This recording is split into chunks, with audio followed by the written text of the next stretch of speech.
ময়ো অসুস্থ, লৰাটোও অসুস্থ। ছোৱালীজনীৰ ওপৰতে চলি আছিলো, তাইকো মাৰি পেলালে। কেমেৰাৰ সন্মুখত এই দুখজনক মন্তব্য কৰি দুখ প্ৰকাশ কৰিলে জোনমণি ৰাভাৰ মাতৃ সুমিত্ৰা ৰাভাই। ল'ৰাও ভাল নহয়, ছোৱালীও মোৰ মৰি গ'ল, চকুৰ আগতে ভাহি থাকে ছোৱালীটো। ঘৰখনৰ যিহেতু একমাত্ৰ চলাৰ সম্বল আছিল জোনমণি ৰাভা, কিয়নো জোনমণি ৰাভা পিতৃহীনা আছিল। জোনমণি ৰাভাৰ পিতৃৰো মৃত্যু ঘটিছিল।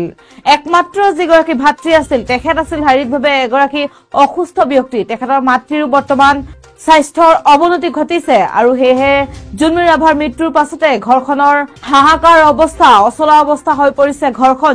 ছোৱালীজনীৰ ওপৰতে চলি আছিলো, ছোৱালীজনীকো মাৰি পেলালে। জোনমণি ৰাভাৰ বিদেশী আত্মাৰ সদ্গতিৰ বাবে যি মাংগলিক অনুষ্ঠান ঘৰত সম্পন্ন কৰিব লাগিছিল, সেই মাংগলিক অনুষ্ঠানৰ বাবেও পইচা নোহোৱা হৈছিল পৰিয়ালটোৰ। আৰু তাৰ পাছতে এতিয়া বৰ্তমান জানিব পৰা মতে জোনমণি ৰাভাৰ ভাতৃগৰাকী ভৰ্তি হৈ আছে মহানগৰী হেলথ চিটি হাস্পতালত। জোনমণি ৰাভাৰ ভাতৃৰ স্বাস্থ্য একেবাৰে অসুস্থ, সেয়েহে জোনমণি ৰাভাৰ মাতৃৰ কেমেৰাৰ সন্মুখত দুখজনক মন্তব্য, ময়ো অসুস্থ, লৰাটোও অসুস্থ, ছোৱালীজনীৰ ওপৰতে চলি আছিলো আৰু তাইকো মাৰি পেলালে। এই ধৰণৰ দুখজনক মন্তব্য কৰিলে জোনমণি ৰাভাৰ মাতৃ সুমিত্ৰা ৰাভাই।